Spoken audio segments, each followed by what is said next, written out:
জনতার কথা ভুলে যাচ্ছেন, আবু সাইদের রক্ত ভুলে যাচ্ছেন, মুগ্ধর গুলি খাওয়া ওই পানির আত্মচিৎকার ভুলে যাচ্ছেন। যদি ভুলে যান, আমরা বলছি আমরা ভুলবো না। আমরা আবু সাইদকে ভুলতে পারি না।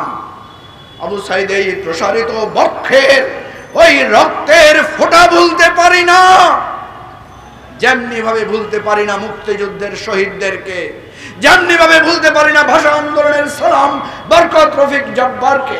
আজকে সেই স্লোগান আবার দিতে চাই, ক্ষমতা না জনতা, ক্ষমতা না জনতা।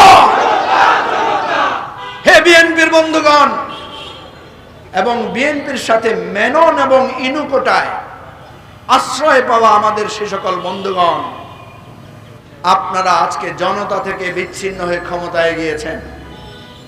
আমরা ভেবেছিলাম আপনারা জনতার পক্ষ থেকে ক্ষমতায় গিয়েছেন, কিন্তু আমরা আশঙ্কা করছি, লক্ষ্য করছি, একের পর এক অনুভব করছি আপনারা ক্রমশ ক্ষমতার আচ্ছন্নে, ক্ষমতার মোহে আচ্ছন্ন